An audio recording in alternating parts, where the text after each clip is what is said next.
안녕하세요. 저는 현재 유치원 졸업반인 아들 하나 키우고 있는 평범한 대한민국의 직장맘입니다. 어느덧 제 결혼 생활도 7년째에 접어드는 와중에 이렇게 이혼까지 결심하게 될 줄은 상상도 못했습니다. 마음의 정리는 벌써 끝난 상태고 나머지 법적인 절차만 기다리고 있는 중이에요. 저희 두 사람이 결혼하고 처음부터 삐걱거린 건 아니었어요. 설색이 없으면 안 될 존재라고 생각하던 시기도 분명히 있었고, 특히나 우리 아이가 생겼을 땐 아무리 어려운 일이 있어도 내 가정은 꼭 지키리라 다짐한 적도 있었습니다. 하지만 살면서 이건 아니다 싶은 상황들이 쌓이기도 했고, 결정적으로 남편이 독단적으로 시부모님과 합가를 강요를 하는데 그 이유라는 게 참 어이가 없더라고요. 아이 때문에 많은 것을 참고 버틴 결혼 생활을 이제는 아이 때문에 버려야 하는 지금의 상황이 참 아이러니하다는 느낌이 드는 요즘입니다. 남편 아래로 여동생이 2명 있고 시부모님 2분 다 연세는 조금 있으시지만 아직도 아주 건강한 편이에요. 솔직히 너무 건강하셔서 탈일지도 모르겠네요. 막말로 시부모님께서 정상적인 분들이고 피치 못할 사정이 있다는 가정하에 하나밖에 없는 아들 부부인 저희가 못 모실 이유는 전혀 없잖아요. 아무리 시부모님이라 해도 어떻게 보면 제 또 다른 부모님이기도 하니까 말이죠. 그렇다고 시집가서 애 낳고 살고 있는 두 시누이들에게 시부모님을 모시게 하는 것도 말이 안 되잖아요. 결국 꼭 모시고 산다고 하면 저희밖에 없다는 것도 잘 압니다. 하지만 저는 절대로 그럴 생각이 없어요. 결혼하고 나서 시부모님에게 받은 상처가 너무 크거든요. 결혼할 때 숟가락 하나 해주시지 않으시고 저희가 살림 사는데 보탠 거 하나도 없으시면서 제 얼굴 볼 때마다 당당하게 용돈 내놔라, 며느리 노릇 좀 제대로 해라 등등 할 수 있는 모든 시집살이를 시키다 못해 아주 잡아먹으려고 드셨죠. 거기다 아이를 낳고도 뭐 하나 잘해준 적 한 번 없으면서 나이 먹고 힘 빠졌다고 이제 와서 모시고 살라는 건 대체 무슨 염치인지 알다가도 모르겠네요. 뭐 시부모님은 그렇다 쳐요. 원래 그런 분들이니까요. 하지만 옆에서 저랑 같이 살면서 이 모든 상황을 전부 지켜봤던 남편은 좀 달라야 하지 않나요? 원래 그런 사람도 아니었고 평소에는 저랑 대화도 잘 통하고 비교적 상식적이라고 생각했던 남편이었는데 역시나 자기 부모님 문제라 그런지 어떤 게 옳은 판단인지 아예 감을 못 잡더군요. 시부모님 연세가 아버님은 곧 칠순을 바라보고 계시고 어머님은 60 중반이십니다. 연세에 비해서 아주 정정하시죠. 오히려 기운이 넘치다 못해 신혼 초부터 저만 보면 어떻게든 트집을 잡고 싶어 안달이셨죠. 실제로 남편과 이혼을 결심한 게 이번에 처음이 아닙니다. 물론 그때도 시부모님이 원인이었고요. 보통 둘 중 한 사람이 까칠하고 피곤한 성격이면 나머지 한 사람은 그럭저럭 무난한 성격이잖아요. 그에 반해서 저희 시부모님은 두 분 모두 성격이 장난이 아니시죠. 시어머니는 그야말로 드라마에서나 나올 법한 막무가내로 며느리를 잡고 싶어하는 그런 스타일이시고 거기에 한술 더 떠서 시아버지마저 성격이 괴팍합니다. 며느리 사랑은 시아버지라는 말 같은 건 개나 줘버리라지요. 원래 나이를 먹을수록 마음이 넓어지고 인자해지지 않나요? 하지만 저희 시부모님 2분 다 점점 더 유치해지고 이기적으로 변해가더라고요. 문제는 2분 사이라도 좋으면 몰라요. 저한테 함부로 하는 건 비교도 안 될 만큼 서로 싸워대십니다. 특히나 시아버지는 자기 말에 토다는 걸 극도로 싫어하는데 시어머니는 반대로 하고 싶은 말은 절대로 속으로 삭히지 못하시죠. 그러다 보니 아버님이 밥상 없는 장상을 한두 번 본 게 아닙니다. 그럼 왜 결혼을 했냐고 반문하실 분들이 있을 텐데 대답은 아주 간단합니다. 그런 사실을 전혀 몰랐으니까요. 결혼 전에라도 시부모님 2분이 저런 성격인 걸 알았다면 단언하건대 절대로 결혼 안 했을 겁니다. 남편도 아무런 언급도 하지 않았고 말이죠. 훗날 막내 신우한테 들은 바로는 남편이 시부모님에게 신신당부를 했답니다. 결혼할 때까지 제발 싸우지 마시라고, 그러면서 용돈까지 챙겨드렸다는데 이제 와서 생각해보니까 거의 사기 결혼급이네요. 아무튼 2분이서 싸우는 건 보통 사람들이 생각하는 그 정도 수준이 아닙니다.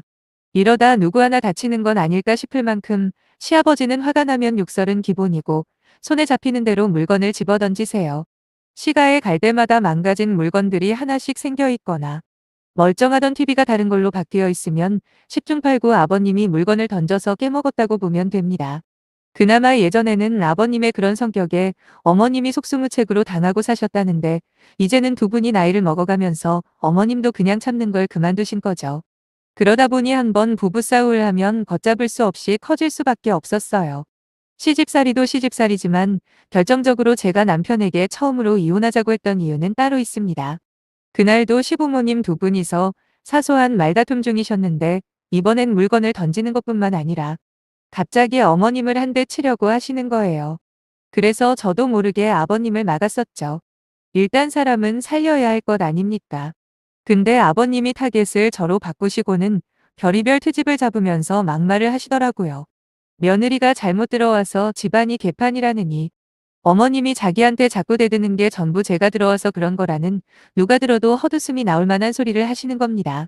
그러다 저한테 무슨 년이라는 상뇨까지 하셨고 남편도 나서서 제 편을 들긴 하더라고요. 문제는 어머님이었습니다. 며느리가 시건방지게 끼어들었다고 아버님보다 더 심하게 야단을 치시대요. 내가 누구 때문에 나선 건지 아시기나 하는지 진짜 서운하고 화가 나서 집에 돌아오자마자 이런 집구석에서 나도 이제는 못 살겠다며 남편에게 이혼하자 말을 했죠. 남편은 모두 자기 책임이라며 무릎까지 꿇고 빌었습니다. 제가 원하는 대로 다 해줄 테니 제발 헤어지자는 말만 하지 말라고 애원을 하는데 그때 살짝 마음이 약해지긴 했어요. 그래도 끝까지 밀어붙이려 마음을 굳게 먹었는데 어영부영 일주일이 지나면서 제가 임신을 했다는 사실을 알게 되었어요. 사람마다 다르겠지만 저 같은 경우에는 임신 소식을 확인하자마자 머릿속에서 이혼이라는 단어는 바로 지워버렸습니다. 핑계같이 들리겠지만 그래도 시부모님 문제만 제외하면 남편도 그렇게까지 형편없는 사람은 아니었거든요. 거기다 아이를 지운다는 생각은 아예 해보지도 않고 제게 남은 선택지는 딱 두 개. 그러니까 아빠 없는 아이로 키울 거냐 아니면 온전한 부모 밑에서 자라게 하느냐 뿐이었으니까요. 하지만 이혼을 하지 않는 대신 저는 저만의 안전장치가 필요했었고 남편에게 확실하게 요구를 했습니다. 그건 바로 명절과 두 분 생신대를 제외하면 시부모님과 만날 일이 없게 해달라고 정말 어쩔 수 없는 경우가 아니면 당신이 알아서 잘라내달라 약속하라고 그랬죠. 남편은 임신 소식에다가 저와 다시 살 수 있다는 것만 해도 감지덕지라며 반드시 지키겠다 그러더라고요. 사실 이미 시부모님은 두 시누이들과도 거의 연락을 하지 않고 지내고 있습니다. 큰딸이랑은 서먹서먹한 사이로 쭉 지내오기는 하는데 그나마 둘째 딸이랑은 거의 원수지간이나 다름없어서 얼굴도 안 보고 연락도 아예 안 하는 모양이었어요. 집안 내부 일이고 남편에게 물어봐도 이야기를 안 해주니까 속사정까지는 어떻게 알겠냐마는 솔직히 시부모님 성격을 고려하면 이상할 것도 없는 그런 사정이지 않겠어요? 제가 바란 것도 딱 그 정도였습니다. 그리고 실제로 최근까지만 해도 잘 지켜졌다고 생각하고요. 그렇게 애 키우면서 시부모님과 딱히 마주칠 일 없이 살다가 갑자기 시부모님을 모시라고 하니 제 입장에서 그 결정을 받아들일 수가 있겠습니까? 그것도 저와 미리 상의를 한 것도 아니고 남편 자기 혼자 시부모님이랑 다 결정해놓고 일방적으로 받아들이라는 게 말이나 되냐고요. 처음에 남편이 합가의 필요성이라고 내세운 게 바로 시부모님의 건강 문제였는데 솔직히 말씀드리자면 남편은 그렇게까지 효자는 아니었습니다. 시부모님에게 안부 전화하는 것도 별로 본 적 없고 어버이날이나 생신 때도 찾아가는 것조차 엄청 귀찮아 하거든요. 심지어 시부모님에게 안 좋은 기억이 있는 저보다도 더 말이죠. 거기다 더 중요한 건 시부모님 두 분 다 팔팔하십니다.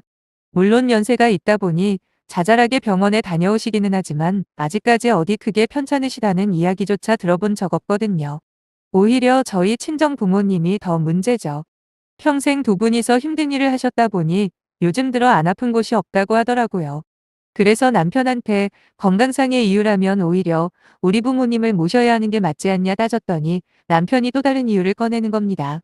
얼마 전에 시부모님이 진짜로 크게 싸우셨는데 어머님이 이제는 진짜 아버님이랑 같이 못 살겠다고 가출까지 하신다는 걸 남편이 겨우겨우 말리고 달랬다는데 그때 남편이 먼저 제안을 했다네요. 저희랑 같이 살자고요. 손주도 볼 겸 아들 며느리랑 같이 살다 보면 자연스레 두 분 사이도 좋아지지 않겠냐고 말씀을 드렸더니 아버님이나 어머님이나 두 분 다 뭐 나쁘지 않은 생각이라고 하셨다네요. 아니 어떻게 지부모만 생각한답니까? 그 집에 살고 있는 정작 와이프랑 자신의 아들은 조금도 배려하지 않는 건가요? 전 조금의 망설임도 없이 싫다 그랬습니다. 당신도 알지 않냐? 아버님이나 어머님이나 두 분 다 입이 얼마나 거친데 애 앞에서 두 분이 상욕하면서 싸우는 장면을 상상만 해도 끔찍한데 그렇게 걱정되면 당신 혼자 시부모님 집으로 들어가서 모시고 살라고 말했어요. 그러자 남편은 자기가 더 화를 내며 그럼 나중에 부모님 아파트 물려받으면 저한테 국물도 없을 거라는데 아니 이 와중에 시부모 재산 물려받을 고민까지 하고 있을 줄은 몰랐네요. 솔직히 몇십억 재산이 있다 해도 절대 같이 살 생각은 없었겠지만 그나마 시부모 재산이라고 해봐야 두 분이 십수년 전부터 살고 계신 낡은 아파트 한 채가 전부예요. 거기다 두 신우들이 가만히 있겠어요? 어차피 자식 역할은 저희 남편이나 신우들이나 거기서 거기일 텐데 말이죠. 저는 입 아프게 자꾸 이야기하지 말라고 돈이고 뭐고 절대 못한다 했습니다. 만약에 끝까지 모시고 살아야겠으면 우리 이혼 도장부터 찍으라고 못 박아버렸네요. 남편은 이도저도 통하는 게 없으니까 이제는 징징거리면서 감정에 호소하더라고요. 평생 자기 부모님이 싸우는 거 보면서 자라서도 참을 만했다고. 하지만 두 분이 이혼하는 것까지는 죽어도 못 보겠다면서요. 그러면서 저보고 정말 독하답니다. 어떻게 시부모님이 이혼하게 생겼는데 꼭 그런 식으로 남일처럼 이야기해야 직성이 풀리냐네요. 남편한테는 우리가 이혼 서류에 도장 찍게 생긴 것보다 자기 부모님이 이혼하는 게 더 큰일인가 봅니다. 그렇게 부모가 걱정되고 또 재산까지 탐이 난다면 저랑 아이는 두고 자기가 시가에 들어가서 살면 될 거 아닙니까? 만약에 시부모님을 모신다고 해도 온통 문제투성이에요. 만족스럽지는 않지만 그나마 남편이 집안일은 어느 정도 도와주는 편이거든요. 근데 시부모님이랑 같이 있다고 가정하면 아마 집안일은 모조리 제 담당이 될 게 뻔합니다. 명절에는 그래도 시가에 한 번씩 찾아간다고 했죠? 아무리 불편한 관계라고 해도 어떻게 아무것도 안 하고 얻어먹기만 하겠어요. 그래서 전 부치는 거나 음식 준비하는 걸 도와드리곤 합니다. 하지만 남편이 평소 습관처럼 도와준답시고 주방에 들어올 때마다 시부모님 두 분 다 난리가 납니다. 남자가 뭐 한다고 주방에 들어가냐고 야단을 치시면서 곧바로 저한테 화살이 돌아오더라고요. 얼마나 집에서 눈치를 주고 부려먹었으면 저렇게 애간 이 눈치를 보냐고 하시거든요. 그럼 전 또 둘 다 밖에서 돈 벌어오는데 왜 집안일은 저만 해야 하는 거냐라고 따집니다. 어차피 망가진 관계인데 눈치 볼 필요 없잖아요. 시부모님이 먼저 저를 인간적으로 대해주지 않는데 무슨 며느리가 대역죄인도 아니고 무조건 내내 할 생각은 없습니다. 하지만 같이 살게 된다면 보나마나 매일매일이 어떤 식으로 난장판이 될지 눈에 선하더군요. 또한 그런 모든 장면들이 제 아이에게 얼마나 악영향을 끼칠지 상상도 하기 싫고요. 아무튼 이런저런 이유로 저는 끝까지 시부모님 모시자는 남편의 말을 거절했고 그날은 몇 시간 동안 서로의 주장만 하다가 끝이 났어요.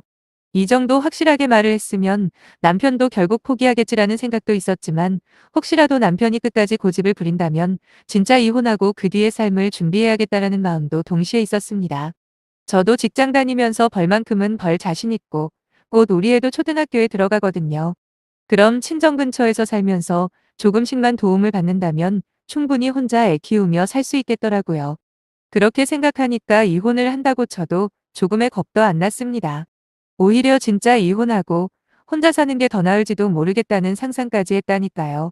남편이 비록 시부모님 문제만 빼면 큰 문제가 없다고 퉁쳐줄 수는 있지만 그렇다고 정말 좋은 남편이자 좋은 아빠도 아니긴 했거든요.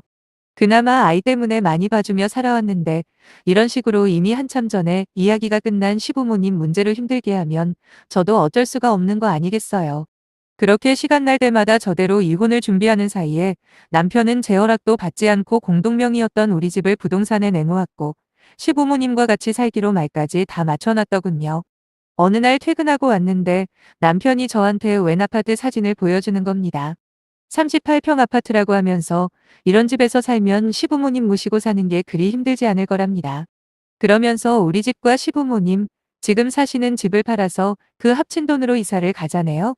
제가 그렇게 싫다고 했던 말들이 아무런 의미가 없어지는 순간이었죠. 남편의 말이 끝나기도 전에 저는 남편에게 진짜로 이혼하자고 말을 꺼냈어요.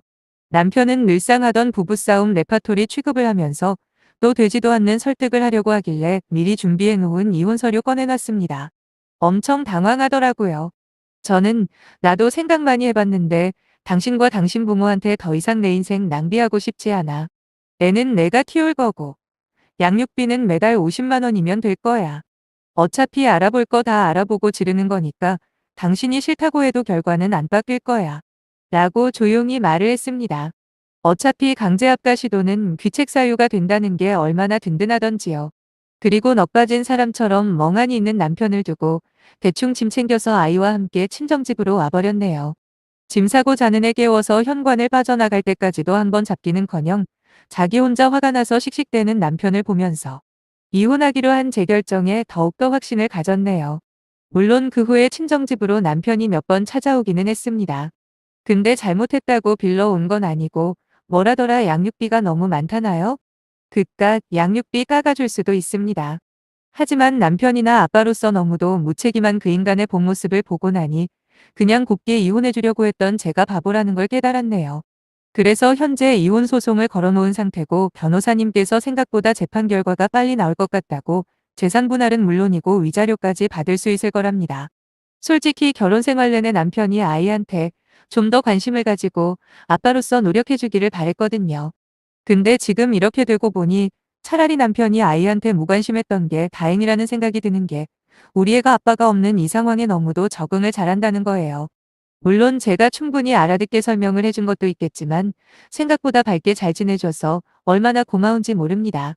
남편은 결국 시부모님 집 팔아서 같이 산다고 하는데 매일 싸움박질이나 하는 시부모 데리고 잘 살 수 있을지는 의문입니다. 뭐 그렇게나 부모님 이혼은 안 된다고 했던 인간이니까 소원은 이룬 건가요? 근데 그게 얼마나 갈지는 두고 봐야 알겠지만 제 예상으로는 얼마 못 가 또 이혼하네 만회할 게 뻔합니다. 그때가 되면 남편이 어떤 표정을 지을지 정말 궁금해지네요. 평생 후회하면서 자식과 와이프 벌인 죗값을 톡톡히 치렀으면 좋겠고 저는 내 부모 내 자식 살들이 챙기면서 이제라도 행복한 인생을 즐기고 싶은 마음뿐입니다. 힘낼게요. 감사합니다.